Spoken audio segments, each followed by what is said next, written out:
जगद्गुरु तुकाराम महाराज या अभंगामध्ये संत संगतीचं महत्त्व सांगतात. सज्जनो, जीवनामध्ये संगतीला फार महत्त्व आहे. बघा, माणूस घडतो तोही संगतीनं, माणूस बिघडतो तोही संगतीनं, माणसाचं उत्थान होतं तेही संगतीने होतं, माणूस लयाला जातो तोही संगतीने जातो, माणसाचं कल्याण होतं तेही संगतीने होतं, माणसाचं पतन होतं तेही संगतीने होतं. पतन उद्धार संघाचा महिमा, तेजावे आत्मा संत जेने किंवा संत सेवे. पतन आणि उद्धार हा जीवनात संघाचा महिमा आहे. लक्ष देऊन कीर्तन आहे का बरं का, विषय छान आहे. पतन आणि उद्धार हा जीवनात संघाचा महिमा आहे. संगतीचा हा फार मोठा गुण आहे किंवा दुर्गुण आहे. ज्याच्या संगतीमध्ये माणूस राहतो त्याच्या अनुपस्थित सुद्धा माणूस त्याच्या मनाप्रमाणे वागायला लागतो. हा संगतीचा मानवी जीवनावर होणारा परिणाम आहे. राजकारणी लोकांची संगत करा, राजकारण शिकायला वेळ लागणार नाही. पहिलवानाची संगत करा, पहिलवानकी यायला वेळ लागणार नाही. पत्ते खेळणाराची संगत करा, रमी जुटी कळायला वेळ लागणार नाही. कीर्तनकाराचा संग करा, कीर्तन शिकायला वेळ लागणार नाही. ज्याचा संग जीवनामध्ये घडतो त्याचा रंग हा माणसाच्या जीवनाला चढत जात असतो. म्हणून आमच्या मराठवाड्यामध्ये एक अशी म्हण आहे, तुमच्या इकडं असेल तर बोला माया हो. ढवळ्या शेजारी पवळा बांधला, वान नाही पण गुण लागला. तुमच्याकडं पण आहे का? अरे वा वा वा, मला वाटलं बदल असेल. 450 किलोमीटर माझं गाव आहे, भागाभागात बदल असतो आहे का नाही. आमच्या इकडं मेल्यावर माणसं जळतात, तुमच्या इकडं जीव गेल्यावर का मग सारखंच आहे का नाही. एखादा काळा माणूस गोऱ्या माणसाजवळ बसला तर त्याच्या कलर बदलण्याची गॅरंटी मी देणार नाही, पण त्याच्या अंगातले गुण याच्या अंगात यायला मात्र वेळ लागणार नाही. हा संगतीचा मानवी जीवनावर होणारा परिणाम आहे. कबीरदास महाराज याच्यासाठी एक दोहा खर्च करतात. जो जैसी संगती करे वैसे ही फललीन, कदली शिप भुजंग मुख एक बूंद तीन गुण. एक पाण्याचा थेंब गरम ताव्यावर पडला तर त्याचं अस्तित्व संपून जातं. लक्ष देऊन आहे का बरं का. एक पाण्याचा थेंब गरम ताव्यावर पडला तर त्याचं अस्तित्व संपून जातं. तोच एक पाण्याचा थेंब कमळाच्या पानावर पडला तर मोत्यासारखा चमकतो, आणि तोच एक पाण्याचा थेंब वसंत ऋतूमध्ये जर शिंपल्यात पडला तर त्याचा मोती तयार होतो. पाण्याच्या थेंबामध्ये बदल नाही, संगतीमध्ये बदल आहे. संगत बदलली, परिणाम वेगळे वेगळे झाले. तसं प्रत्येकाच्या शरीरामध्ये आत्मतत्व एक आहे, पण संगतीनं घडतात आणि संगतीनं बिघडतात. तुम्ही शेतकरी मंडळी आहात, बोलत चला.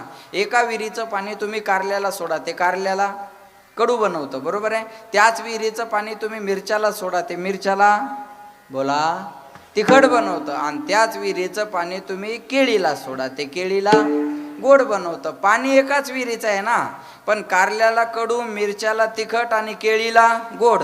तसं पाणी टाकळकरवाडीचंच आहे. नाही कळलं का तुम्हाला. पण काही मिरच्यासारखे तिखट असतील, काही कारल्यासारखे कडू असतील, तर काही सप्ताहाला येऊन कीर्तन ऐकणारे केळीसारखे गोड माणसं असतील. बरोबर. पाणी टाकळकरवाडीचंच आहे, पाणी एकाच विहिरीचं आहे, पण संगतीचे परिणाम आहेत. बरोबर आहे का नाही. म्हणून महाराज म्हणतात, ज्याचा संग जीवनामध्ये घडतो त्याचा रंग हा माणसाच्या जीवनाला चढत जात असतो. म्हणून जीवनामध्ये संगत महत्वाची आहे. लक्ष देऊन आहे का. कनिष्ठाचा संघ जीवनामध्ये घडला तर कनिष्ठ अवस्था प्राप्त होते, मध्यमाचा संघ घडला तर मध्यम अवस्था प्राप्त होते, आणि वरिष्ठाचा संघ जीवनामध्ये घडला तर वरिष्ठ अवस्था प्राप्त होते. कनिष्ठाचा संघ, मध्यमाचा संघ आणि वरिष्ठाचा संघ, मोठ्याची संगत माणसाला जीवनामध्ये घडावी. मोठ्याच्या संगतीत आलं की मोठं व्हायला वेळ लागत नाही. वाल्या कोळ्याच्या जीवनातलं उदाहरण घ्या. वाल्या कोळ्याने एवढं पाप केलं होतं, तेवढे पापी आपण निश्चितच नाही. वाल्या कोळ्याच्या पापाची गणना सुद्धा करता आली नाही. अपार पाप केले होते. आणि अपार कशाला म्हणतात? ज्याचा अंतही नाही आणि पारही नाही, याला म्हणतात अपार. पण एवढा पापी असणारा वाल्या कोळी, त्याला नारदाची संगत झाली आणि वाल्या कोळ्याचे वाल्मिक ऋषी झाले. केले रामायण रामाधे बा, कोळी याची कीर्ती वाढली गहल. केले रामायण रामाधे.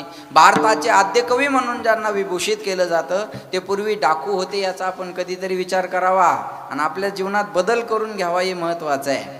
एक डाकू जर संतपदापर्यंत पोहोचू शकतो, एक डाकू जर भारताचा आद्य कवी होऊ शकतो, एक डाकू जर राम जन्माला येण्याच्या अगोदर रामायण लिहून ठेवू शकतो, तर आपण जीवनात का बदलू शकत नाही? आपण बदलत नाही, ही शोकांतिका आहे महाराज.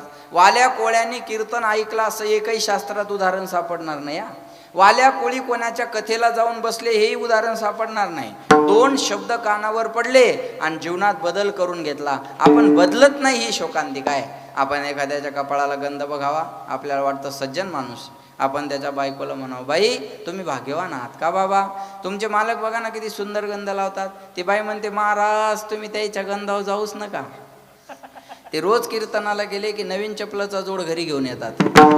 तुम्ही त्यांच्या गंधाकडे काय बघता, त्यांनी शेजाऱ्याच्या संडासमध्ये उभं राहून फोटो काढणं, सरकारचे 12,000 रुपये उचलून घरी आणले. तुम्ही त्यांच्या गंधाकडे काय पाहता. एकटा सरपंच गाव बदलू शकत नाही आणि एकटा पंतप्रधान देश बदलू शकत नाही. आता उन्हाळ्याचे दिवस चालू आहे अध्यक्ष, या आम्ही रस्त्याने चालता चालता पाहिलं, लोक एवढे इमानदार आहे, एवढे इमानदार आहे, एवढे इमानदार आहे. इथं पानपोईवरचा ग्लास सुद्धा साखळीने बांधून ठेवावा लागतो, एवढे इमानदार माणसं आहे. मंदिराच्या बाहेर सूचना असतात, पादत्राणे बाहेर काढा. बसमध्ये सूचना असतात, थुंकू नका. PMTत वाचलं मी, थुंकू नका. अरे PMT काय थुंकायची जागा आहे? या सूचना म्हणजे आपण सुज्ञ असल्याची पावती आहे. एकटे राजकारणी लोकच भ्रष्ट असतात असं म्हणणं 100% चुकीचं आहे. अहो कधीतरी आपलं स्वतःचं परीक्षण निरीक्षण आपण केलं पाहिजे ना. बुरा जो देखन मैं चला तो बुरा न मिलिया कोई, जब घट भीतर देखियो तो मुझसे बुरा न कोई. जगामध्ये पाहायला गेलो वाईट कोण आहे, तेव्हा स्वतःकडे पाहायची वेळ आली, मग कळलं अरे माझ्या एवढं तर वाईट या जगात कोणी नाही. विठाला विठाला.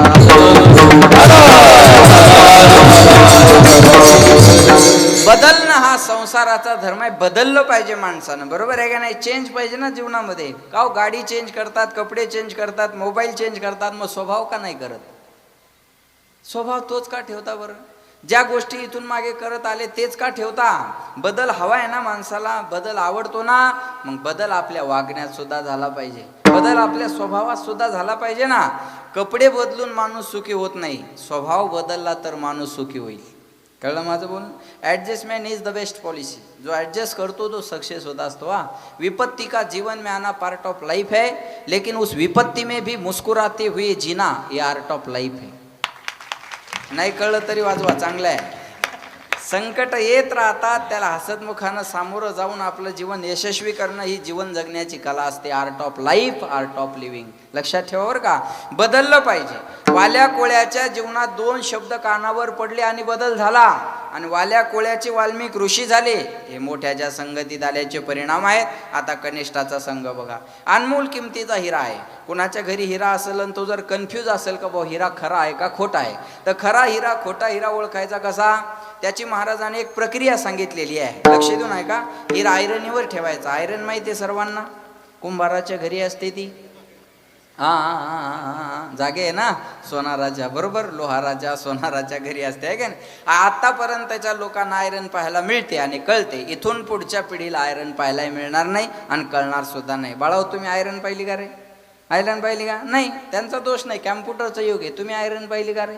नाही, बरोबर आहे. कॅम्प्युटरचं युग आहे. संसारती ती संसार. हा जो बदलत राहतो त्याचं नाव संसार आहे. ज्या पूर्वी गोष्टी होत्या त्या आता दिसत नाही, ज्या आता गोष्टी आहेत त्या येणाऱ्या 5 वर्षात राहणार नाही. बदलणं हा संसाराचा धर्म आहे. आजी तुमच्या जमान्यात पाणी भरायचं म्हणलं कुठं जावं लागायचं. बोला बोला बोला, तुम्हाला ऐकायला येतं माय. पाणी भरायचं म्हणलं कुठं जावं लागायचं. विहिरीवर आहे का नाही. विहिरीवर जायचं, बादलीने पाणी काढायचं आहे का नाही. हांड्यात टाकायचं, डोक्या हांडा घ्यायचा, रांजणीत टाकायचं. किती कष्ट होते माय. आता ते कष्ट राहिले का.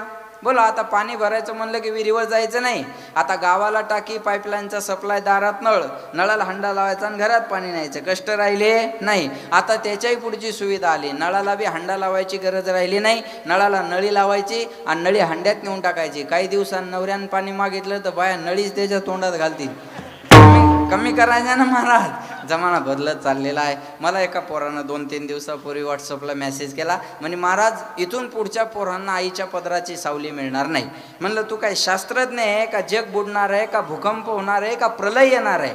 इथून पुढच्या पोरांना आईच्या पदराची सावली का मिळणार नाही. अहो म्हणे सोपं आहे महाराज, इथून पुढच्या आया जीन्स पॅन्ट आणि टी-शर्ट घालणार, पदरच राहणार नाही, तर सावली मिळायचा प्रश्नच नाही ना. जमाना बदलत चाललेला आहे, बरोबर आहे. आता बघा या जुन्या बायांच्या कपाळावर केवढं मोठं कुंकू आहे. माझी आई पण लावते बरं का, बायको नाही. नाही जे आहे ते रिअल आहे, त्याच्यात काय, बरोबर आहे का. आता हे मोठं कुंकू लावतात ना माय, कशामुळे लावतात मोठं कुंकू माहिती आहे. त्याच्या मागचा भाव काय माहिती आहे का तुम्हाला. जेवढं मोठं कुंकू तेवढं मोठं माझ्या धन्याचं आयुष्य असावं, हे त्याच्या मागचा एक प्रेमळ भाव आहे, बरोबर आहे का नाही. मोठं जेवढं कुंकू तेवढं मोठं माझ्या धन्याचं आयुष्य असावं.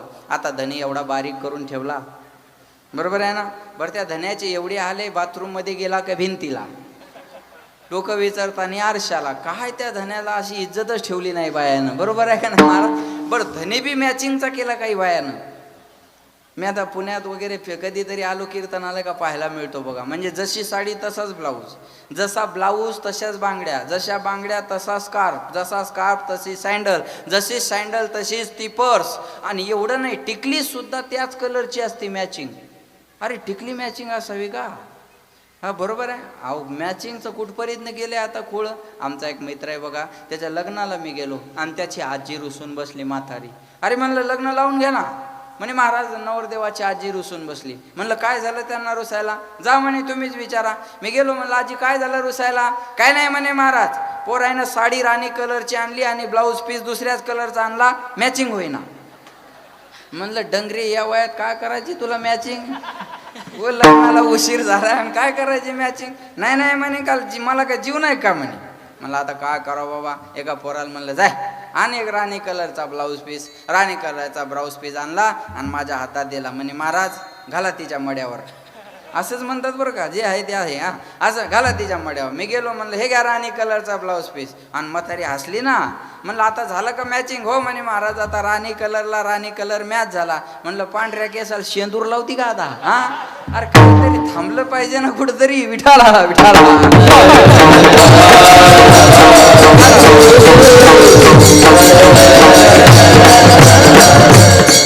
बदललं पाहिजे.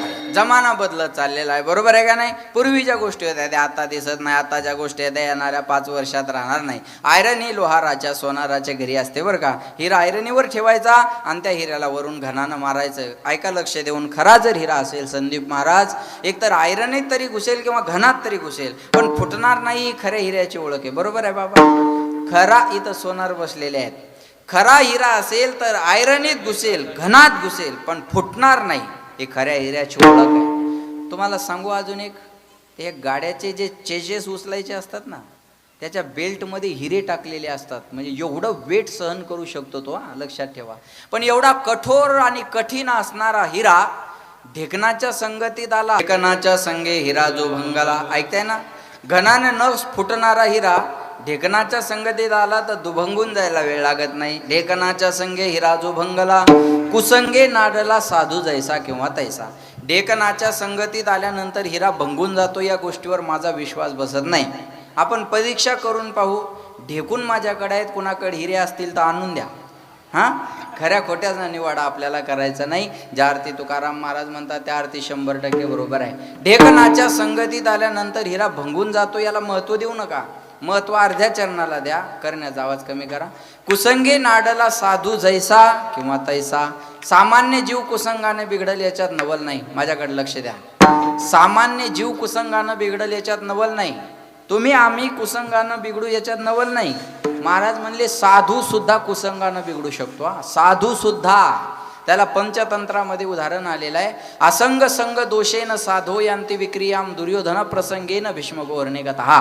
भीष्माचार्यासारखे भगवत भक्त, भीष्माचार्यासारखे इच्छामरणी, भीष्माचार्यासारखे धनुर्धारी, त्यांना सुद्धा विराटाच्या घरी गायी चोरायला जाण्याची इच्छा होती. का? माझ्याकडे लक्ष द्या. केवळ दुर्योधनाची संगत केल्यामुळं आणि दुर्योधनाच्या घरचं अन्न खाल्ल्यामुळं. बघा, म्हणून वाईट माणसाच्या संगतीत राहण्यापेक्षा एकटं राहणं परवडलं. संग मत करो राजा का, संग मत करो राजा का, पता नहीं कब रुला दे. संग करो संतन का, पता नहीं कब हारी से मिला दे. लक्षात ठेवा. राजाच्या संगतीत गेले तर एक ना एक दिवस रडण्याची वेळ येईल आपल्यावर. पण संताच्या संगतीत गेले ना, एक ना एक दिवस जगाचा मालक भेटल्याशिवाय राहणार नाही. वाईट माणसाच्या संगतीत राहण्यापेक्षा एकटं राहणं परवडलं. लक्षात ठेवा.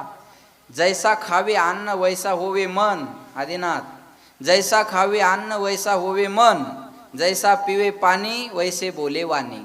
माझ्याकडे लक्ष द्या बरं का. अन्नात बदल झाला तर मनात बदल होतो, आणि पाण्यात थोडा जरी बदल झाला तर लक्ष दे ना. हां, पाण्यात बदल झाला का वाणीत बदल होतो. म्हणून सज्जना सांगाती करावा उपवास, दुर्जनाचा गोड घास खाऊ नये. सज्जन माणसाच्या संगतीत उपवाशी राहायची जरी वेळ आली तर जीवनातलं भाग्य समजा. आणि दुर्जनाच्या घरी पक्वान्न जरी खायला मिळालं तर जीवनातलं दुर्भाग्य समजा. लक्षात ठेवा, कनिष्ठाचा संग कनिष्ठ अवस्था, मध्यमाची संगत मध्यम अवस्था. म्हणून जीवनामध्ये संगत महत्वाची आहे. ठीक आहे महाराज, संगत महत्वाची आहे आम्हाला कळालं. मग कुणाच्या संगतीत गेल्यानंतर मानवी जीवनाचं कल्याण आहे? मानवी जीवनाचं कल्याण कुणाच्या संगतीत गेल्यानंतर आहे. कुणाच्या संगतीत गेल्यावर सुख मिळणार आहे. आणि आपण कुणाच्या संगतीत जातो म्हणजे कोणता औषध घेतल्यावर रोग बरा होणार आहे आणि आपण कोणतं घेतो? सरळ सरळ आहे. जन्माला आलेला जीव हा 4 गोष्टीच्या संगतीत जाणं शक्य आहे. त्या 4 गोष्टी कोणत्या आहेत बघा. प्रथमतः एक जीव हा जड वस्तूच्या संगतीत जाऊ शकतो. दुसरा मुद्दा, एक जीव हा जीवाच्या संगतीत जाऊ शकतो. तिसरा मुद्दा, एक जीव हा देवाच्या संगतीत जाऊ शकतो. आणि चौथा मुद्दा, एक जीव हा संताच्या संगतीत जाऊ शकतो. 4 जोड्या लक्षात ठेवा. बोलत चला.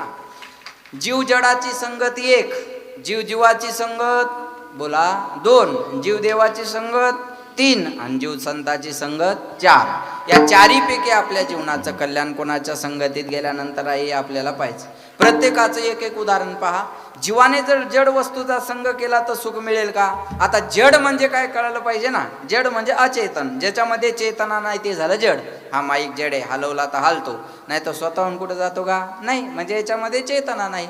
या माईक मध्ये जशी चेतना नाही तसं वेदांत शास्त्र सांगतं आपण ज्या संसाराची संगत करतो त्या संसारात सुद्धा चेतना नाही. मग अचेतन अशा संसाराचा संग केला आणि सुख मिळालं असं मानणारा एकही महात्मा आतापर्यंत त्या जगाच्या पाठीवर झाला नाही. दुःख बांधवडी आहे हा संसार, सुखाचा विचार नाही मोठे. विचार सुद्धा सुखाचे नाही. सुख तर लांब राहिलं महाराज. भगवंताने याला बोर्ड लावलेलं आहे, दुःखालय म शाश्वत. याच्यामध्ये शाश्वत दुःख भरलेलं आहे. दुःखालय म्हणजे दुःखाचं भांडार, औषधालय म्हणजे औषधीचं भांडार, ग्रंथालय म्हणजे ग्रंथाचं भांडार, पुस्तकालय म्हणजे पुस्तकाचं भांडार, विद्यालय म्हणजे विद्येचं भांडार, देवालय म्हणजे देवाचं भांडार. तसं हे दुःखालय आहे. महाराज म्हणले या संसार नगरीत बाजार भरला पण तो बाजार दुःखाचा आहे. सुख संसार नगरीत बाजार भरला पण तो बाजार कशाचा आहे? दुःखाचा बाजार आहे. मग दुःखाच्या बाजारात गेल्यावर दुःखच मिळेल ना, बरोबर आहे का नाही? ज्या लाईनला गेले त्या लाईनला तेच दुकानं असतात ना. डॉक्टर लाईनला गेले दवाखाने, सोनाराच्या लाईनला गेले सोनार, कापड दुकानच्या लाईनला गेले कापड. भलेही दुकानातल्या क्वालिट्या वेगळ्या असतील पण कापडाच्याच असतील ना, बरोबर आहे का नाही? मग महाराज म्हणले या संसारात विचार सुद्धा सुखाचे नाही. सुख तर लांब राहिला. जागेपणी तर संसार कुणाला सुख देत नाही, पण स्वप्नात सुद्धा संसाराकडून कोणी सुखाची अपेक्षा करायची नाही. स्वप्नात दुःख कसं मिळतं बघा, सांगतो उदाहरण. एक मुलगा मुंबईला राहिला होता. लग्न ठरलं म्हणून गावाकडे आला. लग्न झालं, बायकोला घेतलं, मुंबईला गेला. पोरं आता भानगडीत पडत नाही. हम दो हमारे दो, पहिले दो जाने दो, गोइंग टू वृद्धाश्रम. बायकोला घेतलं, मुंबईला गेला. मुंबई म्हणजे जागेची कमतरता. मग 10x10ची खोली केली आणि आपला संसार त्या रूममध्ये त्यानं थाटला. एक दिवाण आहे, टी व्ही आहे, फ्रीज आहे, कूलर आहे, काय दोघांना जेवढ्या आवश्यक वस्तू लागतात तेवढ्या 10x10च्या खोलीत मांडल्या. आणि 1 महिना झाले सुरळीत संसार चालला. एक दिवस दोघंही पती पत्नी पलंगावर झोपले. झोपल्यानंतर हा म्हणतो का ग, एका पलंगावर 10x10च्या खोलीत आपण 2 जण मोकळे झोपलो, पण आलं की बिघडतं. बायको म्हणे काय? तो म्हणे आपल्याला मुलगा झाला तर झोपवावा कुठं. त्यानं अशी कल्पना केली. लग्न झाल्यानंतर अशा कल्पना करणं साहजिक आहे. तुमच्या इकडे मला माहिती नाही, आमच्या इकडे लग्न झालं की दुसऱ्या दिवशी नवरदेव नवरीला आंघोळ घालतात बघा. त्याला हळद फेडायचा कार्यक्रम म्हणतात, बरोबर आहे का? तुम्ही ब्रह्मचारी आहेत का सगळे? अरे मग बोला ना, बरोबर आहे ना? हळद फेडायचा कार्यक्रम म्हणतात. मग त्यांची आंघोळ झाल्यावर त्यांना एका बाजेवर किंवा पलंगावर बसवतात आणि एखादी बाई घरामध्ये जाते आणि पाट्यावरचा काय आणते? बोला ना, वरवटा आणते, बरोबर आहे? ते वरवटा म्हणजे कोण असतं? माय बाळ असतं, बाळ आहे का नाही? त्याला टोपरं घालायचं, त्याला बाळू त्यात गुंडाळायचं आणि ते वरवटा म्हणजे लेकरू असं समजायचं, बरं का? आदिनाथ कमलेशला नाही माहिती. हां, मग ते असं त्या वरवट्याला धरायचं आणि बायकोनं म्हणायचं धरा धरा मला पाण्याला जायचं. नवऱ्यानं म्हणायचं धर धर मला कांदे चोराय जायचं, आपल्या शेतात जायचं. हां, नवऱ्यानं असतं का असं? असतं का असं? हां, ते असं नसतं का तुमच्याकडे? तुमच्या लक्षात नाही का? परत करा.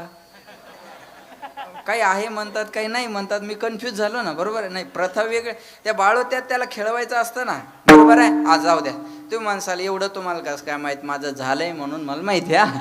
ते असं केल्यावर मी आमच्या आईला म्हणलं एकाचसाठी असतं. आईनं सांगितलं पुढं चालून तुमच्या जीवनात एखादा मुलगा मुलगी व्हावं, त्याच्यासाठी केलेली पूर्वकल्पना, अशा कल्पना करणं साहजिक आहे. तो म्हणे आपल्याला मुलगा झाला तर झोपावं कुठं. बायको हुशार होती, ती म्हणे याच पलंगावर आपण त्याला जागा करू. तुम्ही थोडं पलीकड सरका, मी थोडं अलीकड सरकन. दोघं करून पाहायला लागले प्रॅक्टिकली, बरं का. जसं काय खरंच पोरगं झालं. तो थोडा बाजूला झाला, ही बाजूला झाली, एवढी जागा जाईल. बघा म्हणे आता एवढ्या जागेत एक पोरगा मोकळं झोपल, काय चिंता करायची गरज आहे. तो तेवढ्यावर थांबला नाही. म्हणे जुळं झालं तर, जुळं कळतं तुम्हाला, आवळं जावळं, हां जुळं झालं तर. बायको म्हणे आणखी थोडं पलीकडं व्हा, मी आणखी अलीकडं होते, आणखी बाजूला झाला, एवढी जागा जाईल. बघा म्हणे आता एवढ्या जागेत 2 पोरं झोपतील, काय चिंता करायची गरज आहे. तो तेवढ्यावर थांबला नाही. म्हणे दोघाच्या पाठीवर मुलगी झाली तर, होणे जाणे काय नाही, फक्त जर आणि तरच्या गोष्टी. मुलगी झाली तर, बायको म्हणे आणखी थोडं पलीकड सरका, मी आणखी अलीकड सरकते. आणखी थोडं पलीकड सरकाय गेला, पलंग संपून गेला, पलंग खाली पडला महाराज, त्याच्या कमरेचं हाड मोडलं. त्याला दवाखान्यात आपण आता कीर्तन झाल्यावर नेऊ.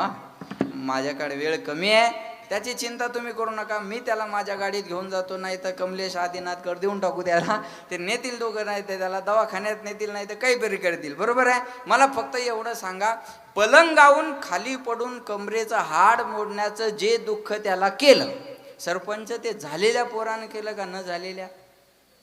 न झालेले जर कमरेचे हाड मोडतात, झालेले का टाळ घेऊन उभं राहणार आहेत का? जे राहिले ते भाग्यवान आहेत.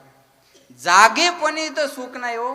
स्वप्नातल्या मुलांना कंबरड मोडायचं दुःख पदरात पाडलं, म्हणून संसाराचा संघ आपल्या फायद्याचा नाही. आपण आता दुसरा मुद्दा घ्या. जीवाने जर जीवाचा संघ केला तर सुख मिळेल का? ऐका, संसारात जडत्व नावाचा दोष होता, जीवामध्ये चेतना आहे. मला सांगा, एक जीव दुसऱ्या जीवाच्या संगतीत चालला, ऐकताय ना लक्ष देऊन? जो संगतीत चालला तो दुःख घेऊन चाललाय, आणि ज्याच्या संगतीत जायचंय त्याच्याकडं अगोदर पासूनच दुःख आहे. एकादशीच्या घरी महाशिवरात्र जेवाय गेली, यंदा आलती, बरोबर बरोबर आहे ना. एकादशीच्या घरी जर महाशिवरात्र जेवाय गेली तर कोणाला पोटभर खायला मिळेल? नाही कळलं? उघड्यापाशी रातभर, इथं कळलं आपल्याला. पांघरायला कुणाला भेटणार आहे? चला बोला. 2 दुःखी जीव एकत्र आले नागरे महाराज तर सुखाची चर्चा होणार नाही. प्रत्येकाच्या जीवनात दुःख आहे. जो देखे सो दुखिया बाबा, सुखिया कोई नहीं. राजा दुखिया, प्रजा दुखिया, दुखिया धन बैरागी. कोई तन दुखी, कोई मन दुखी, कोई धन बिन रहत उदास. थोडे थोडे सब दुखी, सुखी राम के दास. प्रत्येकाच्या जीवनात दुःख आहे, फक्त प्रत्येकाचं दुःख वेगळं वेगळं आहे. कळतं माझं बोलणं? इथं सकाळी उठल्यानंतर 2 प्रकारची माणसं रस्त्याने पळताना दिसतात. कशासाठी पळतात बघा? काही पोट भरण्यासाठी पळतात, काही पोट कमी करण्यासाठी पळतात. कुणाला पोट भरण्याचं दुःख आहे तर कुणाला पोट कमी करण्याचं दुःख आहे, पण दुःख आहे ना. दुःख नाही असा माणूस नाही. नच इंद्रस्य सुखम किंचित न सुखम चक्रवर्ती ना सुखमस्ती विरक्तस्य मुनेरे कांत जीवना. चक्रवर्ती राजाला जाऊन जरी विचारलं सुखी आहे का तर नाही सांगेल.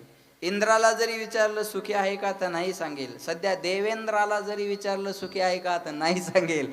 प्रत्येकाच्या जीवनात दुःख आहे, फक्त प्रत्येकाचं दुःख वेगळं वेगळं आहे. दुःख नाही असा माणूस आहे का? सांगा. मग दुःखी जीव एकत्र आले तर सुखाची चर्चा होईल का? उदाहरण घ्या. तिखट अधिक तिखट इजिकल टू गोड. बाळाओ, तिखट अधिक तिखट इजिकल टू गोड. मग तिखट अधिक तिखट बरोबर डबल तिखट. नुसतं तिखट नाही, डबल तिखट. अधिक म्हणलं डबल, आहे का नाही? लक्ष द्या. गोड अधिक गोड बरोबर तिखट. बोला. गोड. मूर्ख अधिक मूर्ख बरोबर शहाणा. Double graduation. किती जरी मूर्ख एकत्र आले तर एक शहाणा माणूस होऊ शकत नाही. एक मूर्ख माणूस दाढी करायला गेला सरपंच, आणि त्याची दाढी सुरू झाल्यावर तो नाव्याला म्हणे, का हो तुम्ही किती वर्ष झाले दाढ्या करता? नावी म्हणे, बाबा मी 15 वर्ष झाले दाढ्या करतो. हा मूर्ख म्हणे, मग 15 वर्षात कधी तुम्हाला गाढवाची दाढी करण्याचा प्रसंग आला का? नावी म्हणे, पहिलाच टाइम. ज्यांना कळलं त्यांना धन्यवाद. बाकीच्या प्रसाद घेतल्याशिवाय जाऊ नका. असे किती मूर्ख एकत्र आले म्हणजे एक शहाणा होईल? होणारच नाही ना. तसं किती जरी दुःखी जीव एकत्र आले तर सुखाची चर्चा होणार नाही. कॉलेजचे मुलं मुली भरपूर आहेत म्हणून उदाहरण सांगतो बघा. एक मुलगा कॉलेजला निघाला, आणि कॉलेजला निघाल्याच्या नंतर माझ्याकडे लक्ष देऊन आहे का, कॉलेजला निघाला आणि बसमध्ये बसला, आणि बसमध्ये बसल्यानंतर कंडक्टरनं काय केलं, सर्वांचे तिकीट काढून झाले की एक असतं बघा, तिकीट काढून झाले की काउंटिंग करतात, तिकीट किती आहे आणि प्रवासी किती आहे. झालं असं होतं, प्रवासी कमी भरत होते आणि एक तिकीटचं शिल्लकचं गेलेलं होता. कंडक्टर म्हणे आजपर्यंत माझ्या कारकिर्दीमध्ये प्रवासी जास्त आणि तिकीट कमी, अशा घटना भरपूर घडल्या, पण आता तिकीट जास्त आणि माणसं कमी. असा कोण असावं बाबा इमानदार का ज्यानं 2 तिकीट घेतले. तपासणी अंतर्गत कळालं की त्या कॉलेजला जाणाऱ्या पोरानं 2 तिकीट काढले. कंडक्टर म्हणे तिकीट काढलं का? म्हणे हो. म्हणे किती? तर म्हणे 2. म्हणे 2 कशाला काढले? अहो म्हणे रस्त्यात एखादं जर पडलं आणि पुढं जर गाडी चेकिंग झाली तर एखादं जवळ शिल्लक असावं. कंडक्टर म्हणे मग दोन्ही हरवले तर पास आहे ना म्हणे माझ्याकडे. कळलं का तुम्हाला? असे किती मूर्ख एकत्र आले म्हणजे शहाणा होईल, होणारच नाही. किती जरी दुःखी जीव एकत्र आले तर सुखाची चर्चा होणार नाही. जीवामध्ये चैतन्य आहे पण परिपूर्ण नाही, म्हणून जीवाचा संघ सुद्धा आपल्या फायद्याचा नाही. आपण आता देवाच्या संगतीत जाऊ. देव चैतन्य आहे, परिपूर्ण आहे, पण संघ करू देणारा पाहिजे ना. आपण लाख म्हणा मी पांडुरंगाचा भक्त आहे, काय फायदा नाही. पांडुरंगानं कधीतरी म्हणावं हा माझा भक्त आहे, त्याला किंमत आहे. एक दोन्ही डोळ्यानं आंधळा माणूस मंदिरात चालला होता. लोक त्याच्याकडे पाहून हसत होते. आंधळ्या, कशासाठी मंदिरात चाललास? तुला का देव दिसणार आहे का, मंदिर दिसणार आहे का, मूर्ती दिसणार आहे? कशासाठी वेळ वाया घालवतो? त्या आंधळ्यानं उत्तर फार सुंदर दिलं, मी देवाला पाहण्यासाठी मंदिरात जातच नाहीये, मग देवानं मी आलेलं पाहावं याच्याकरता मी मंदिरात जातो. आपल्या प्रेमाचा स्वीकार त्यानं केला पाहिजे ना. अहो त्याने प्रेमाचा स्वीकार नाही केल्यावर काही फायदा आहे का? बोला. त्यानं आपल्याला संघात घेतलं पाहिजे ना. एखाद्या माणसाच्या घरी भरपूर काही असतं, बरोबर आहे का नाही? तो आम्हाला गेलं की दाखवतो, महाराज हा बंगला आहे, हा हॉल आहे, हा बेड आहे, हा किचन आहे, हा डायनिंग आहे, ही पोरांची स्टडी रूम आहे, ही गेस्ट रूम आहे, हे माझं देवघर आहे, ही माझी तिजोरी आहे, याच्यात एवढे पैसे आहे, पण सप्त्याला मी रुपया देत नाही. काय जाळायचे का त्याच्या पैशाला? चला बोला, काय फायदा आहे? फायदा काय त्याच्या पैशाचा? चला बोला, काहीच फायदा नाही महाराज. तसं देव मोठा आहे पण आपल्याला जवळ घेणारा पाहिजे ना.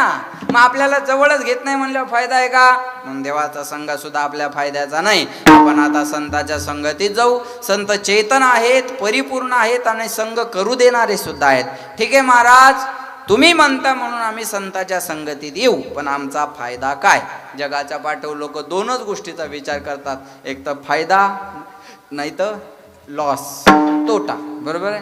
नॉट तोटा, बरं का? लक्षात ठेवा, फायदा नाही तर लॉस, तोटा. मूर्खातला मूर्ख व्यक्ती सुद्धा फायद्याशिवाय प्रवृत्त होत नाही. हे कीर्तनाला येता वेळेस लोक आम्हाला 100 फोन करतात, महाराज कुठपर्यंत, महाराज कुठपर्यंत, महाराज कुठपर्यंत, महाराज कुठपर्यंत. कीर्तन झालं, जातानी महाराज कुठं उलथून मेला, गरज नाही लोक. खरं बोला इमानदारीनं, ज्या ज्या कीर्तनकारांचे कीर्तन झाले त्यांना तुम्ही पोहोचले म्हणून फोन केला का? मायच्यानं सांगा, नाही केला. मग आम्ही काही पोरांचे नावं का घेतो? ते आमच्यासोबत 2 तास नसतात, 12 महिने असतात.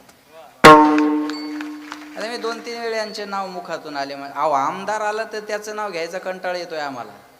मग या पोरांचे नाव का येतात? हे 2 तासच आमच्याशी जुटलेले नाही आहेत. ते इथं यायच्या अगोदरही आमच्याशी जुटलेले आहेत आणि घरी पोहोचेपर्यंत बी जुटलेले आहेत. बरं इकडे तारीख नसली तरी आहेत. समर्पण करा ना. समर्पणाशिवाय तुम्हाला प्रेम कसं काय मिळेल? Give the respect, take the respect. तुम्ही ज्याला जशी वागणूक द्याल तो तुम्हाला तशी वागणूक देणार आहे. बरोबर आहे का नाही महाराज सांगा? मतलबानं जग जोडलेलं आहे. मतलब के हे सब संग साथी. प्रेम वेगळं बरं का. काही माणसं आम्हाला पहिल्या फोनमध्ये म्हणतात, महाराज तुमच्यावर प्रेम आहे, आमचं काहीतरी कमी करा. अरे ओळख नाही, पाळख नाही, प्रेम आहे असं कसं काय कमी? बरोबर आहे का? हे कसं काय होईल असं? म्हणजे तुम्ही एका जिल्ह्याचं पाणी पेले, आम्ही देश सोडून बाहेर गेलो, आम्ही आता दुबईचं बी पिऊन आलो ना महाराज. मग आमच्या पुढं चॅप्टरपणा चालेल का सांगा बरं? प्रेम शब्दात व्यक्त होत नसतं, प्रेम कृतीतून व्यक्त करावं लागत असतं. मी तुम्हाला उदाहरण सांगतो प्रॅक्टिकली, इथल्या इथं घ्या. तुमच्या कामाला गडी आहे, गडी कळतो ना तुम्हाला? तुमच्या कामाला गडी आहे, त्यानं जर तुम्हाला 1000 रुपये मागितले तर तुम्ही द्याल का नाही त्याला? बोला हो नाही काहीतरी बोला. द्याल का नाही त्याला? मग 1000 मागितल्यावर 1500 द्याल, 2000 द्याल का? नाही. मग किती द्याल? 1000 रुपये द्याल. ही झाली गरज, ही झाली गरज. पण तुमचं पोरगं मुंबईला चाललं, पप्पा मला मुंबईला जायचंय. कशासाठी? माझ्या परीक्षेचं थोडंसं काम आहे. मग बरं ठीक आहे, पण मला तिथे फी भरायला 4-5 हजार रुपये लागणार आहे. बाप म्हणतो ठीक आहे, जायला किती लागणार आहे? तो म्हणतो 2,000 रुपये जायला, 1,000 यायला आणि 5,000 फी आहे. आता प्रेम कसं असतं बघा, बाप त्याला फीचे 5,000 रुपये देतो, येण्या जाण्याचे 2,000 रुपये देतो आणि पुन्हा 5,000 रुपये हाताखाली शिल्लक देतो. बाळा, हे तुझ्याजवळ ठेव, आडीनडीला तुला उपयोगाला येतील, हे बॅगमध्ये वेगळ्या कप्प्यामध्ये ठेवून दे. याला म्हणतात प्रेम. कामगारानं 1,000 मागितले म्हणून तुम्ही त्याला 1,000 दिले, ही झाली गरज. पोरानं 7,000 मागितले, तुम्ही त्याला 12,000 दिले. तसं तुम्ही म्हणा, महाराज हे ठरलेले तुमचे एवढे, हे तुम्हाला डिझेलला आणि गाडीला एवढे, हे ड्रायव्हरला मेंटेनन्सला एवढे, आणि कधी घडी आडीनडीला गरज पडली तर हे 5-50 हजार ठेवा तुमच्याजवळ. याला म्हणतात प्रेम. बरोबर आहे का नाही? तुम्ही या वर्षी जर एवढं केलं तर मी पुढच्या वर्षी तुम्हाला पैसे ठरवल का? बोला बोला बोला बोला. नाही ना, तुम्ही तसं प्रेम द्यावं लागेल ना. सांगा, मतलबानं जग जोडलेलं आहे. महाराज, आम्ही संतांच्या संगतीत येऊ, पण आमचा फायदा काय? तुकाराम महाराजाला माहिती होतं, फायद्याशिवाय लोक इकडे येणार नाही. महाराज म्हणले, बाबा हो, तुम्ही संतांच्या संगतीत आले ना, तुम्हाला एक उत्तम प्रकारचा लाभ होणार आहे. त्या अभंगाच्या पहिल्या चरणात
संता ठाई लाभ पायी उत्तम. महाराज म्हणले, संतांच्या संगतीत आल्याच्या नंतर तुम्हाला एक उत्तम प्रकारचा लाभ होणार आहे. लक्ष देऊन आहे का बरं का?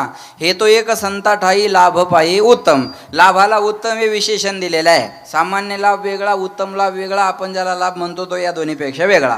कोण कशाला लाभ म्हणाल सांगता येत नाही. आता इथं कीर्तन संपल्यावर एखादा जाता जाता जर दुसऱ्याची नवी चप्पल घालून गेला तर घरी जाऊन म्हणू शकतो, संत दर्शनी हा लाभ. परवा माझी आणली हो, महाराजाचीच हाणाव का? सांगावर खरं खोटं नाही ना. आता कीर्तन ऐकून चपला चोरायच्या सवयी जात नसतील तर किती दुर्भाग्य आहे. उत्तम लाभ म्हणजे भगवंताची प्राप्ती. भगवंताची प्राप्ती हा जीवनातला उत्तम लाभ आहे. आणि तो उत्तम लाभ तुम्हाला होईल पण कधी? संतांच्या संगतीत आल्याच्या नंतर. हरिप्राप्तीसी उपाय बोला धरावे संताचे ते पाय. संताविन प्राप्ती नाही ऐसे वेद देती ग्वाही. ग्वाही म्हणजे साक्ष बरं का. वेदाने सुद्धा साक्ष दिलेली आहे. भगवंताची प्राप्ती करून घ्यायची असेल तर संत संगतीत येणं गरजेचं आहे. जगत हे कोर्ट आहे, परमात्मा जज आहे, तुम्ही आम्ही आरोपी आहे आणि संत म्हणजे वकील आहे. आपल्या जीवनात वकिलाचं काम संत करत असतात. तुम्ही डायरेक्ट देवाकडे जाल तर देव जवळ घेणार नाही, संताच्या मार्फत जाल तर देव डावलणार नाही. मी उदाहरण सांगतो म्हणजे कळेल. आमदाराला खासदाराला भेटायचं, डायरेक्ट भेटता येतं का? बोला नाही. मध्ये कोणाची भेट घ्यावं लागते? पीएची. काय घ्यावं लागतं? अपॉइंटमेंट. बरोबर. आणि मग पीएनं दिलेल्या वेळेत आमदाराला खासदाराला भेटता येत. आम्ही 2-3 वेळ मुख्यमंत्र्याला भेटलो. मग डायरेक्ट भेटता आलं का आम्हाला? नाही. आम्हाला परवानगी घ्यावं लागली. रीतसर त्यांच्या कार्यालयाचं लेटर आम्हाला आलं. मग त्या वेळेत आम्हाला त्यांना भेटता येईल. डायरेक्ट कसं भेटता येईल हो? अहो, तालुक्याचा प्रतिनिधी आमदार आहे तर त्याला डायरेक्ट भेटता येत नाही. जगाच्या मालकाला डायरेक्ट कसं भेटता येईल हो? त्याचे कोणीतरी पिये असतील ना. मग जगाच्या मालकाकडे जायचं असेल तर तुम्हाला संताच्या मार्फत जावं लागेल. जसं लेकराला बापाकडे जायचं असेल तर आईकडून जावं लागेल.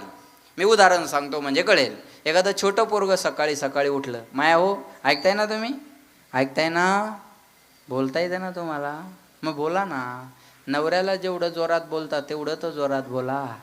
त्याचा तर आवाज एका मिनिटात दाबते म्हणा महाराज. इथं कशी बोलू तशीच बोल मग आता, आहे का नाही?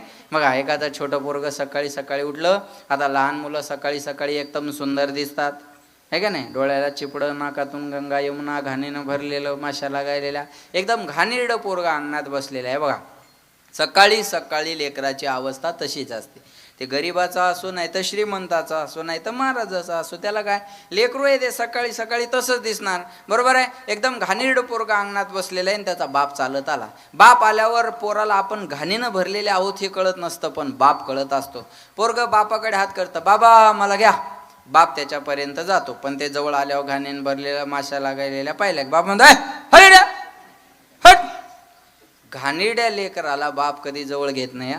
जे जे बाप झाले त्याला याचा अनुभव आहे. जे नाही झाले त्यांना झाल्यावर येईल, पण ते नाशा सोडून द्या. बरोबर आहे. जे जे बाप झाले त्यांना याचा अनुभव आहे.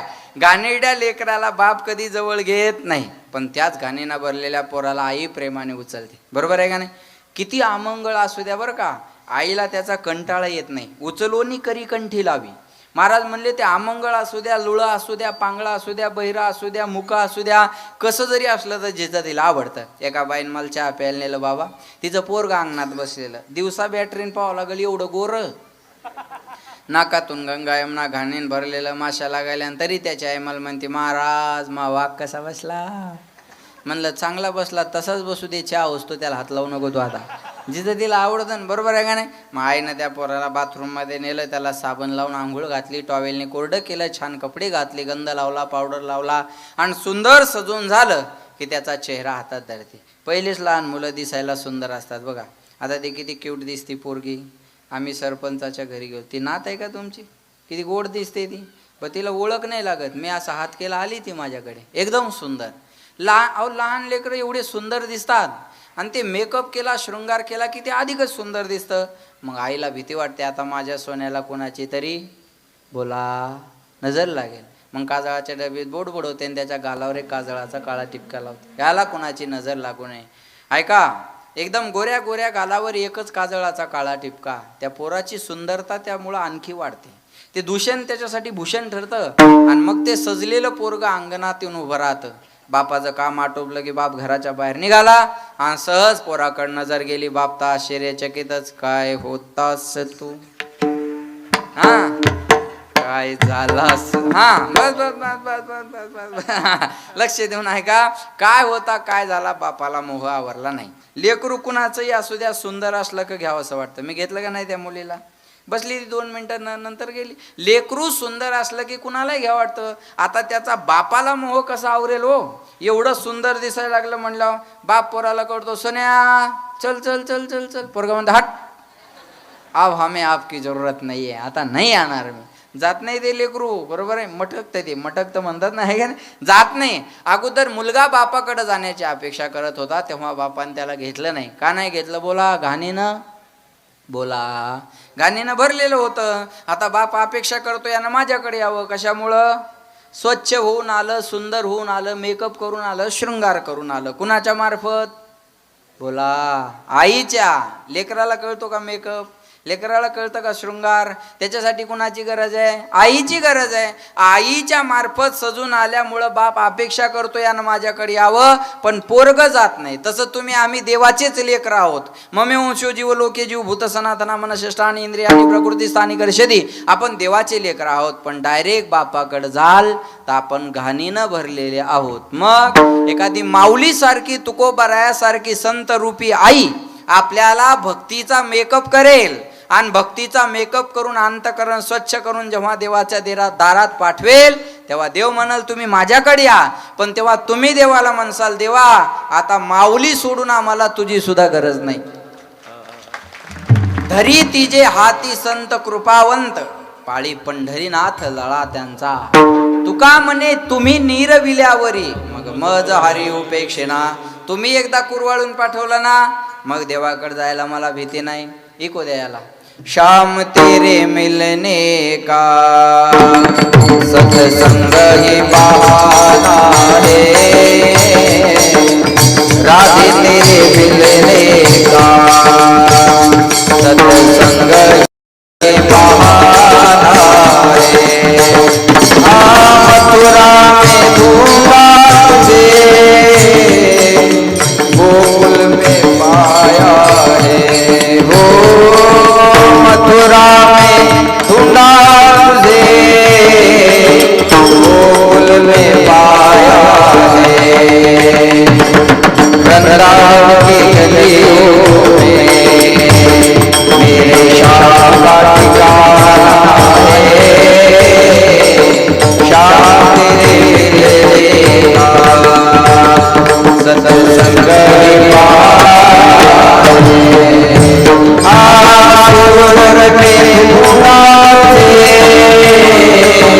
चंद्रमा में पाया है. वो सूरज में डूबा चंद्रमा में पाया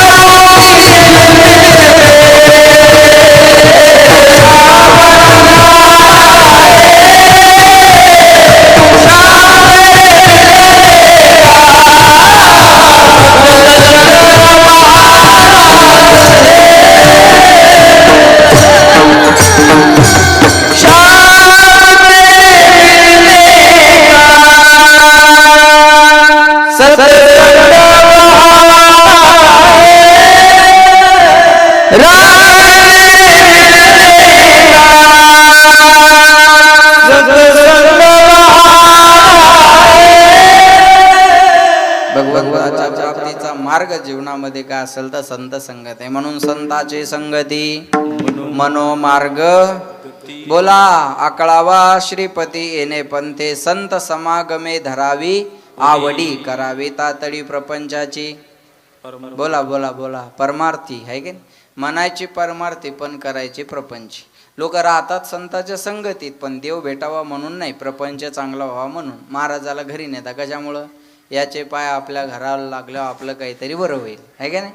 कीर्तन झाल्यावर तुम्ही माझ्या पाया पडणार का? तुमचं दुःख दूर व्हावून माझ्या बोकांडी पडावं, दुसरं आहेच काय त्याच्यात. आपण साधन भक्ती निवडलंय पण साध्य तर प्रपंचच आहे ना. साधू संतांचं साधनही भक्ती आणि साध्य सुद्धा भक्ती, हा त्यांच्यातला ना आपल्यातला फरक आहे. एक तर आपल्याला संत संगत आवडत नाही महाराज, विषयाच्या सुखात गुरफटलेली माणसं आहे. विषयों के बंदे से बांधा गया तो संत समागम को भूल गया. क्या किया क्या किया क्या किया रे जीवन गवाया जीवन गवाया जीवन गवाया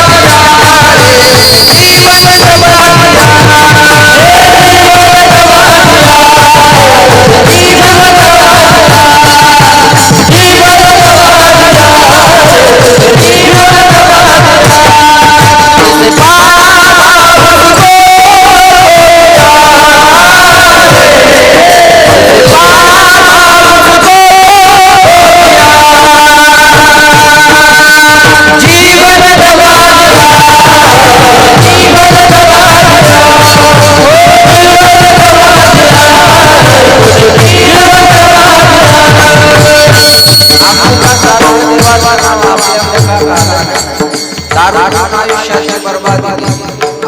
अमृत छोड़ा पिता ने शराब रे भगवान के नाम से मोह मोड़ दिया क्या किया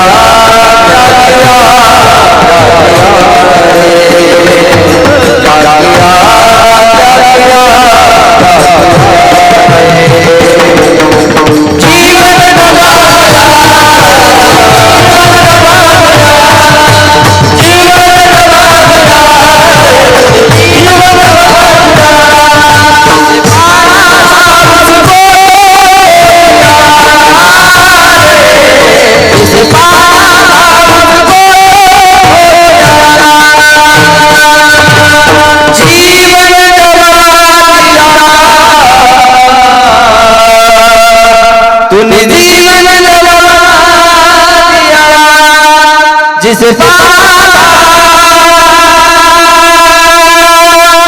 उसको जिसे जीवन गवा दिया तूने जीवन गवा दिया. ज्याला मिळवायचं त्याला आपण हरवून टाकलं आणि दारू पिऊन आयुष्याची बर्बादी केली. मी एका पिणाऱ्याला म्हणलं का हो दारू का पिता? तो म्हणे आपल्या जीवनात टेन्शन आहे. म्हणलं मग रोगर प्या ना, कायमचं टेन्शन जाईल. बरोबर आहे ना? बया एखाद्याला म्हणलं दारू का पिता, लक्ष द्या, तो म्हणतो टेन्शन आहे. दुसऱ्याला म्हणलं तुम्ही का पिता, खुशी का दिन आहे. अरे मग सोडतो कधी? टेन्शन आलं तरी दारूच पितो ना, आनंद झाला तरी दारूच पितो, मग सोडतो कधी? वा एखाद्या पिणाऱ्याला तुम्ही बोला, त्याचे बोलणं मला जरा खोकला येत होता. मी एका पिणाऱ्याला म्हणलं खोकला यायला लागला रे, काहीतरी औषध सांग. ते म्हणे घेता का औषध? म्हणलं खोकला जात असेल तर न घ्यायला काय झालं, 2च झाकण घ्या म्हणे. कळलं तुम्हाला? म्हणलं 2 झाकणात खोकला जाईल? तो म्हणे माझी 12 एकर जमीन गेली, तुमचा खोकला काऊन जाणार नाही सांग. काय सांगता अशा माणसाला? बोला तुम्ही. आता आमच्या गावातलं एक दारू पित होतं, त्याच्या दारूनं किडण्या खराब झाल्या. मग मी त्याला भेटायला गेलो. अरे म्हणलं भल्या माणसा, दारूनं किडण्या खराब झाल्या तुझ्या, आता तरी प्यायची बंद कर. असं काही बी बोल नका हो म्हणे महाराज. दारू ब्रँडेड पित होतो, किडनीतच काहीतरी प्रॉब्लेम असेल. काय सांगा अशा माणसाला तुम्ही. विषयाच्या सुखात गुरुपटून लोकाला संत संघाचा विसर पडला. आवडत नाही लोकाला कीर्तन भजन महाराज. मग ठीक आहे, तुम्ही संत संगत हे साधन सांगितलं, पण तुमच्या साधनावर दोष आहे. कोणता? संत या साधनावर दुर्लभत्व नावाचा दोष आहे. संत का चौकात चौकात बसले का या आणि लाभ करून घ्या, लाभ करून घ्या. बहु अवघड आहे संत. संत भेटणं अवघड, ओळखणं तर त्याच्यापेक्षा अवघड. चुकीच्या माणसाला लोक संत म्हणतात आणि ते चुकले की खऱ्या संताला बदनाम करतात. संत चुकत नाही, जो चुकतो तो संत नाही. आपल्या ओळखण्यात चूक होते. टी व्हीवर पाहून लोक गुरु करतात आणि तो जेलात गेला की बोंबलत बसतात. बरोबर आहे ना? आपल्या लोकायला सांगायची आवड आहे फक्त. आता सांगितलं सानप महाराजाच्या पायाला हात लावल्यावर पोरगं होतं, पाय तोडून नाही बसले. आपल्या लोकायला फक्त सांगायची आवड आहे महाराज. बरोबर आहे? 2 नवरा बायको माझ्या दर्शनाला आले, दोघांनी 100 रुपये दिले आणि दर्शन घेतलं. माझं मोकळ्या हातानं कोणी दर्शन घेत नाही. म्हणजे तुम्ही पैसे देऊन घ्यावं याच्यासाठी सांगितलं नाही बरं का. दोघांनी 100 रुपये दिले, दर्शन घेतलं. नंतर तो माणूस म्हणे महाराज ही माझी मंडळी. मंडळी कळते ना सगळ्यांना, तेवढंच कळतं म्हणा, बाकीचं काही कळत नाही. हा ही माझी मंडळी आहे म्हणे. म्हणलं चांगली गोष्ट आहे. म्हणे गरोदर आहे. म्हणलं त्याच्यापेक्षा चांगली गोष्ट आहे. सांगा म्हणे हिला काय होणार आहे. म्हणलं मला कळत असतं भाई हिला काय होणार आहे. पण म्हणलं नाही सांगावं तो 200 वापस घेते. सांगाव हुकलं तर पंचायत, पण केलं धाडस. म्हणलं यांना मुलगा होणार आहे मुलगा. ते म्हणे नाही झाला तर? म्हणलं मुलगी नक्की होणार, चिंता करू नका. काय सांगावं अशा माणसाला? एवढं मला कळालं असता तर मी असा बोंबलत फिरलो असतो का? एका जाग्यापासून धंदा चालू केला असता. नारळ 200 रुपये पोरग, नारळ 200 रुपये पोरग, नारळ 200 रुपये पोरग. चालू द्या दिवसभर, काही टेन्शन आहे का? चुकीच्या श्रद्धा असावी, अंधश्रद्धा नसावी. श्रद्धा असावी, अंधश्रद्धा कोणी सांगितली तुम्हाला? तुकाराम महाराजानं माऊलीनं तुम्हाला दोरीन गंडा दिला नाही, गाथा आणि ज्ञानेश्वरी दिली. माऊलीनं ज्ञानेश्वरी दिली, तुकाराम महाराजांना अंगारान भंडारा नाही दिला तुम्हाला. तुम्हाला गाथा दिला. तो गाथा वाचा आणि माथा जाग्यावर आणा. कशाला कोणावर काय विश्वास ठेवता? चुकीच्या माणसावर विश्वास ठेवून आयुष्याची बर्बादी करायला करता. एक वाक्य बोलतो, कळलं तर बघा. जीवनाचं समर्पण जर चुकलं तर जीवनाचं सरपण व्हायला वेळ लागत नाही. आपलं आयुष्य कुणाकडे पाहून समर्पित करावं हे फार महत्वाचं आहे. हे काय कुणासाठी बी मिळालेलं आहे का? कुणाच्याही मागं पळण्यासाठी मिळालेलं नाहीये. अरे हा नरदेह स्वर्गातले देव इच्छा करतात मिळावं म्हणून या जन्मावर या जगण्यावर शतदा प्रेम करावे. वैतागलेले म्हणतात चिठ्ठी कुठं हरवली यार, का मरतो जगना, चांगलं आयुष्य परत परत मिळत नाही महाराज.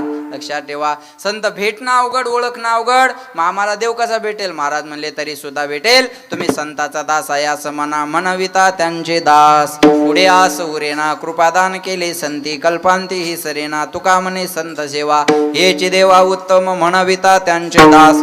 पुढे आस उरेना. जे हाणत त्यानं सांगा, एवढा सजनपणाचा आव आणून आपल्याला मिळवायचं काय? महाराज सांगू शकतो आणि तुम्ही सांगू शकत नाही म्हणल्यावर किती अपमान आहे आम्हाला. बरोबर आहे ना? हे बघा, वकिलाला कायदे माहीत असावे, कायद्यात वकील अटकू नये. कुणाला माहित नाही दारू कडू आहे? कडू आहे ना ते. तोंड वाकडं करतात, थुकत बाहेर येतात, डोळे लावतात, चकना खातात. हनुमान प्रमाण यत्र यत्र धुमाहा तत्र तत्र अग्नी. हनुमान प्रमाण आहे ना. वा कडूच आहे ना ते. एकाला बायको रोज म्हणायची दारू पिऊ नका, दारू पिऊ नका, दारू पिऊ नका, दारू पिऊ नका. ते वैतागले एक दिवस, बायकोला झाकणभर दारू पाहिजे. त्या बाईने केलं, किती कडू आहे म्हणे. तो म्हणे तुला आज कळलं काय दुःख मी कसं पचवत असेल? मी काय एन्जॉय म्हणून थोडाच पितो, माझी मला माहिती आहे काय बी करतील पण पितील एवढं नक्की आहे. एकाला बायको म्हणे अहो दारू पिता हे चांगलं नाही. तो म्हणे मलाही कळतं का दारू वाईट आहे. ती म्हणे मग सोडत का नाही? म्हणे या देशाचा ढासळत चाललेला अर्थव्यवस्थेचा कणा मला पाहवत नाही. तो अधिकचा मजबूत करण्यासाठी मला हे करणं भाग आहे. हा विषयाचा पडी पाडू, गोड परमार्थ लागे कडू, कडू विषय तो गोडू जीवाशी झाला. हे गोड आहे पण विषयामुळं कडू वाटतं, आणि ते कडू आहे पण विषयामुळं गोड वाटतं. एका वाक्यात बोलू ऐका, थोडा आवाज द्या. ज्याच्या अंगात ताप आहे त्याला भोजन गोड लागत नाही, आणि ज्याच्या अंगात पाप आहे त्याला भजन गोड लागत नाही. एवढा सुंदर जरी आश्रम या ठिकाणी उभारल्या जात असेल, सर्वांना बरं वाटावं ही प्रार्थना आहे, पण वाटत नाही महाराज. सगळ्यांना बरं वाटत नाही.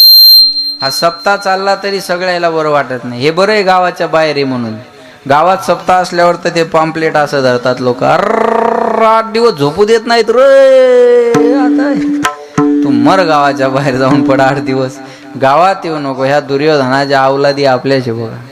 आपले लोक आपल्या गोष्टीला विरोध करतात. 100% मुसलमानाला रोजाचा उपवास नसतो, पण एकही मुसलमान रोजाच्या उपवासाच्या विरोधात बोलत नाही. याला धर्मनिष्ठा म्हणतात. 100% मुसलमानाला अल्लाह मान्य आहे, पण 50% हिंदू देव नाही म्हणतात. ही शोकांतिका आहे. ही आपल्या धर्माला लागलेली किडे बरं का. एवढं मला हे सांगायचंय. अरे ख्रिश्चनाला येशू मान्य आहे, बौद्धांना बौद्ध मान्य आहे, लक्ष देऊन ऐका, शिखांना गुरु नानक मान्य आहे, मुसलमानाला अल्लाह मान्य आहे. हिंदू देव आहे का नाही या निर्णयापर्यंतच अजून आले नाही. देव आहे का नाही हाच निर्णय अजून झालेला नाही. मग परमार्थन भक्ती ना तर पुढचा विषय आहे महाराज. जमत नाही काही लोकाला. ही शोकांतिका आहे. का समजावं तुका मने नाड, पाप ठाके हिता आड. लक्षात येते का? ज्याच्या अंगात ताप त्याला भोजन, आणि ज्याच्या अंगात पाप त्याला भजन गोड लागत नाही.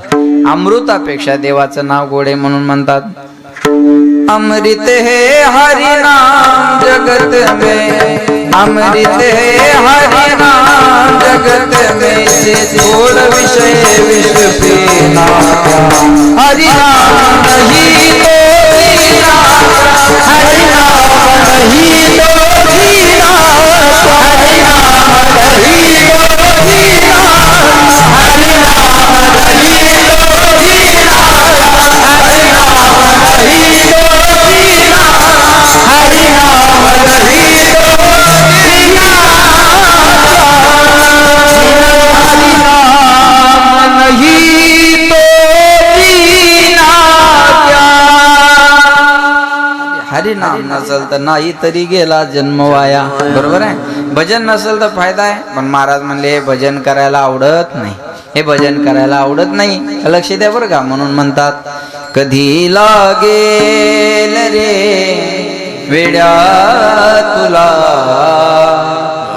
गोडी गोडी गोडी अभंगाची बघून घे सावळी मूर्ती अशा त्या बोला पांडुरंगाची मनोभावे भजन तू कर प्रभुजा लग चरणाला प्रभुजा लग चरणाला करून घे भक्तीने शुद्धी तुझ्या त्या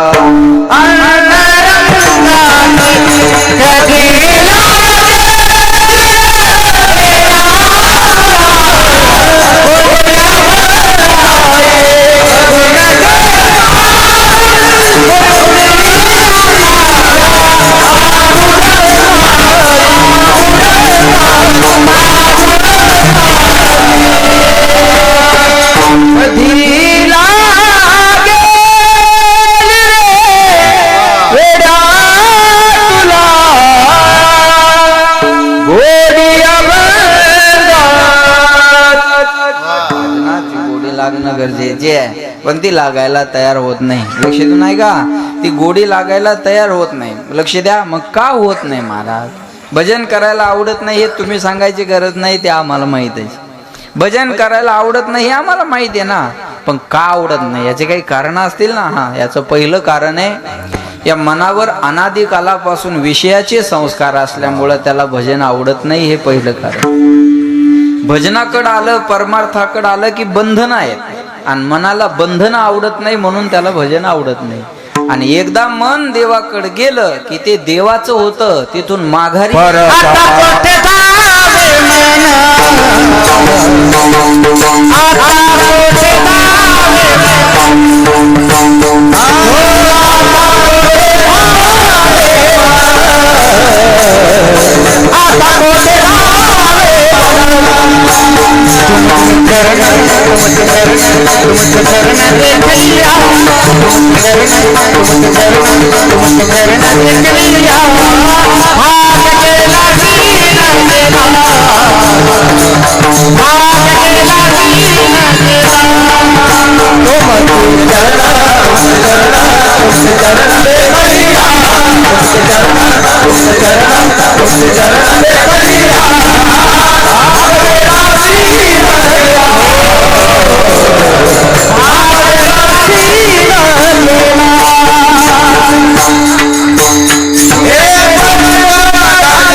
हाव भरी परत माघारी घेत जा कधी कधी.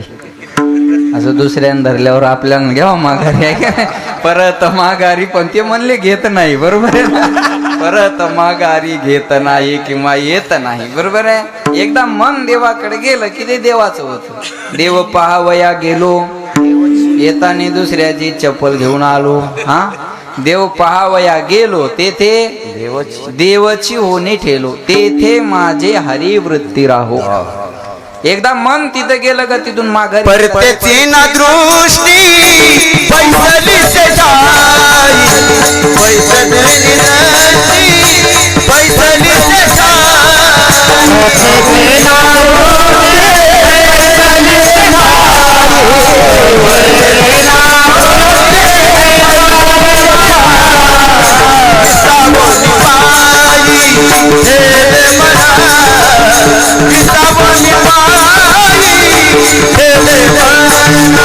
विसावणी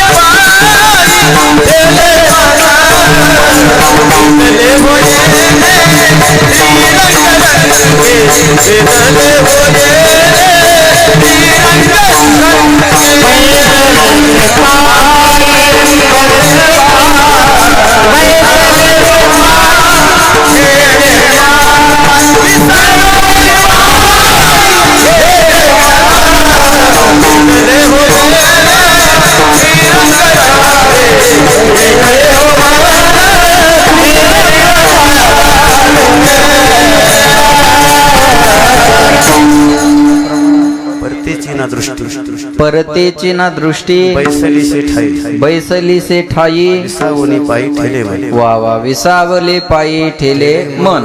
एकदा मन एकदा त्या चरणावर विसावलं का तिथून परत यायला ते तयार होत नाही. मग ते परत वाढीचं बी का असू द्या ना, ते परत यायला तयार होत नाही. परत यायला तयार होत म्हणजे माघारी यायला तयार होत नाही. हे तिसरं कारण आहे. पहिलं कारण मनावर विषयाचे संस्कार.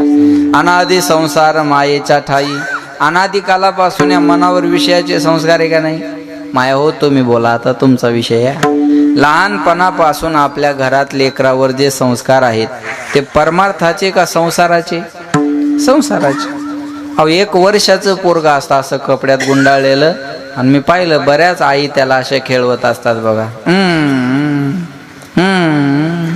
तुला मामाची पोरगी बायको करायची, दमधर. कोणाची करायची आणि कुठून आणायची तू सांगायचं काम पडणार आहे का.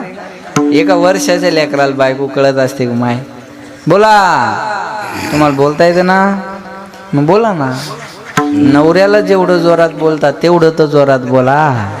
त्याचा तर आवाज एका मिनिटात दाबते म्हणा.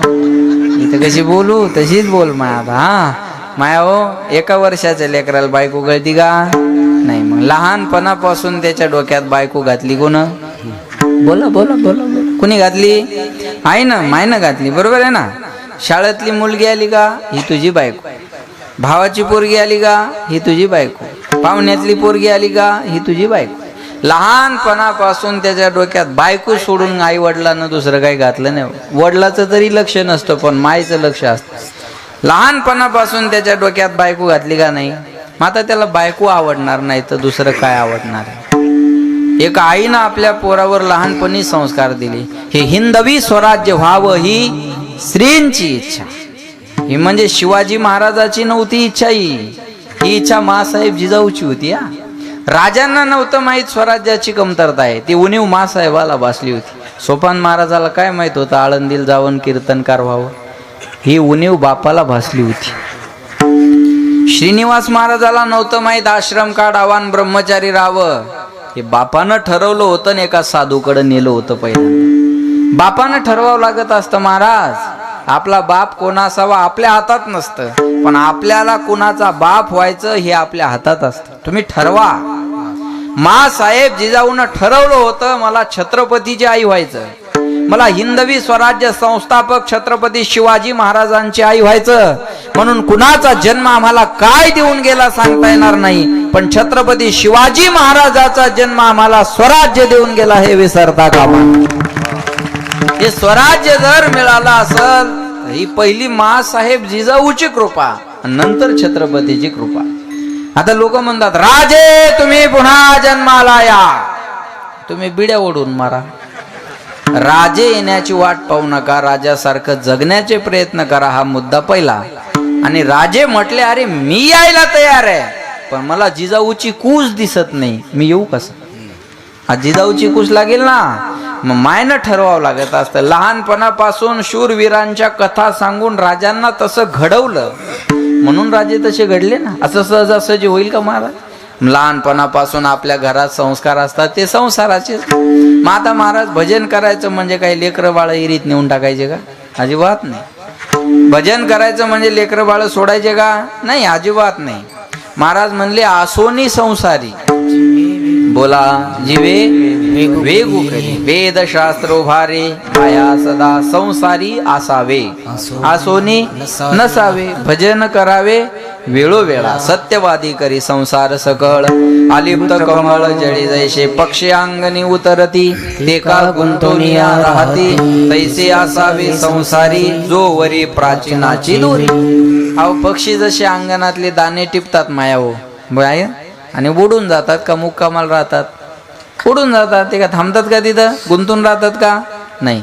पक्षी गुंतून राहत नाही. गणेश महाराज पक्ष्यांनी आणि पक्ष्यांनी गुंतून राहूच नाही.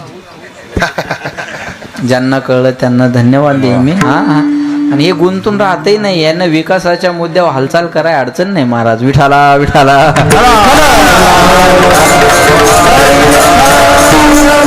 तैसे असावे संसारी. माणूस घरात असावा घर माणसात नसावं.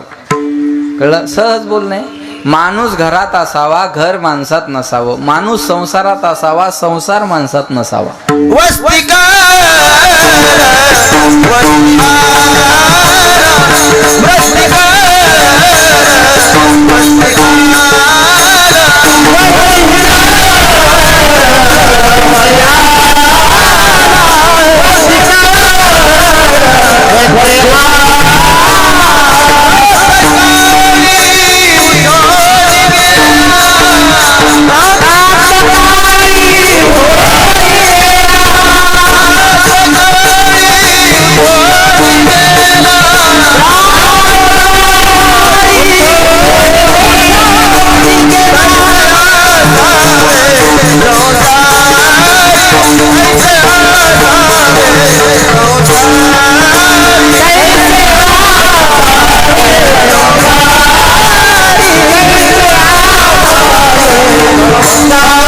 चिट मिळते.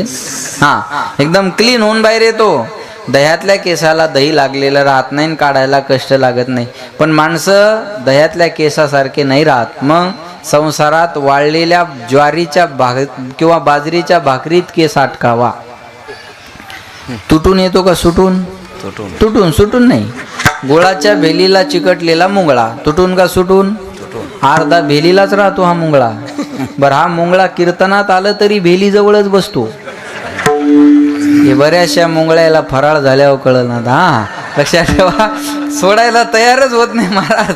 आलिप्त कमळ जळी जैसे. मग आता हे लक्ष देऊन आहे का? मग आता हे संसारात एवढं मन गुंतलेलं एकदम देवाकडे यायला तयार होईल का? नाही. हळूहळू ढाळे ढाळे केतुले.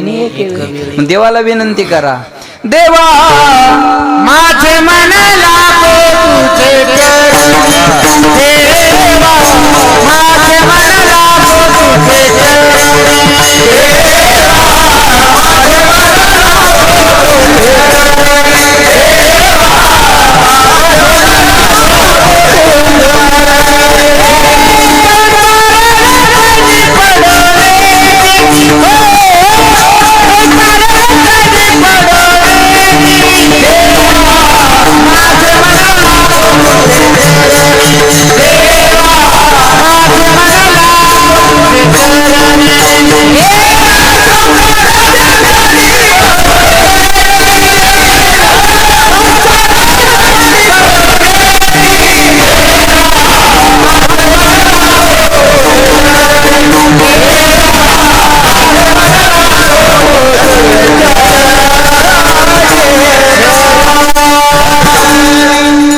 माझे मन लागो तुझे चरणी, संसार व्यसने पडू नये दे प्रपंचो सर्व, चित्त तुझे पायी मुरो, ऐसे करीगा पांडुरंगा, शुद्ध रंग वावे रंगा. देवाला विनंती करावं लागेल बरं का. काय? राधे राधे राधे बोल मना, तन का क्या पता. राधे राधे राधे बोल मना, तन का क्या पता. देखना इंद्रियों के न घोड़े भगे, उनमें हरदम ये संयम के कोड़े पड़े. अपने रथ को सुमरग लगाते चलो, कृष्ण गोविंद गोपाल गाते चलो. याद आएगी उनको कभी ना कभी, कृष्ण दर्शन तो देंगे कभी ना कभी. ऐसा विश्वास मन में जगाते चलो, कृष्ण गोविंद गोपाल गाते चलो.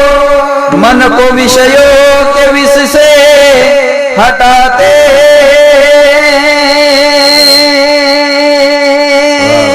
चलो, कृष्ण गोविंद गोपाल गाते चलो. विश्वास ठेवा, एक नाही एक दिवस तो भगवंत मला भेटणार.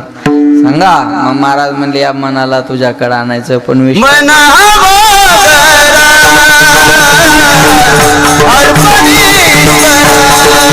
मन उघडा